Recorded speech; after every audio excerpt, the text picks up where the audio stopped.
Welcome to Ageless Echoes, a gentle space for the mature spirit. Today we are addressing a deeply personal topic, navigating the quiet shift that occurs in our homes and families as we journey through our 60s and 70s. It is a time of profound transition and reflection. For many of us, our identity was defined by the beautiful, demanding chaos of raising a family. The sound of children, the endless schedules, and the constant presence of loved ones filled our days. It gave us a clear, undeniable purpose for decades. Then, the quiet settles in. It might happen gradually, or feel sudden. The empty bedrooms, the silent phone, the stillness where there used to be laughter. It is a moment when the house itself seems to hold its breath, waiting for what comes next in our lives. This feeling, a complex mixture of pride for our children's independence and a subtle, persistent ache, is a common experience for American adults aged 60 to 75. It is loneliness, yes, but a specific, mature kind of loneliness born from successful transition. Rebuilding connection starts with a critical behavioral shift. We must distinguish between the ache of loneliness and the restorative power of solitude. Solitude is a chosen state of quiet reflection, a chance to rediscover who we are outside of our parental roles. Learning to embrace solitude is the foundation of late-life wisdom. It allows us to nurture our internal reservoir of strength, making us less dependent on constant external interaction. In silence, we find the answers we often seek in noise. Changing family dynamics require an identity shift.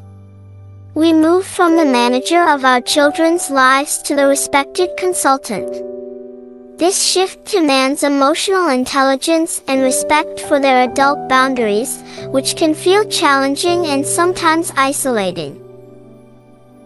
The goal is to evolve, not dissolve, these connections. Initiating contact out of genuine curiosity about their lives, rather than obligation or loneliness, fosters a mutually satisfying relationship. Our emotional resilience allows us to adapt to these new, mature frequencies of interaction.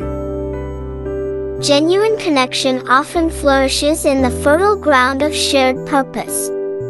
Engaging in community volunteering, renewing old friendships, or exploring new group hobbies provides organic opportunities to build new relationships outside of our family structure.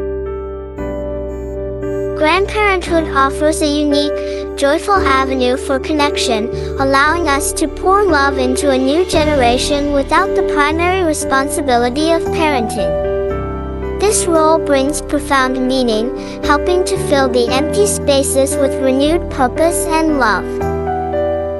Addressing loneliness requires an over 60 mindset that views vulnerability as a strength, not a weakness. It is dignified to admit we crave connection. It is brave to take the first step toward building a new bridge to another person. Quiet strength is found in our ability to validate our own feelings while simultaneously appreciating the independence of those we love. We reclaim the present moment from future-oriented worry by focusing on the small, meaningful connections available to us every single day. As we move deeper into this meaningful season of our lives, remember that your worth is not measured by the frequency of visits or calls, but by the love you've instilled and the resilience you continue to model. Your wisdom remains a beacon for your family. Finding connection after 60 is not about replicating the past. It is about cultivating a rich, dynamic presence that honors our history while fully embracing our present possibilities. Your heart remains capable of profound growth. If you found comfort or resonance in this perspective, please consider subscribing for more wise, calming reflections.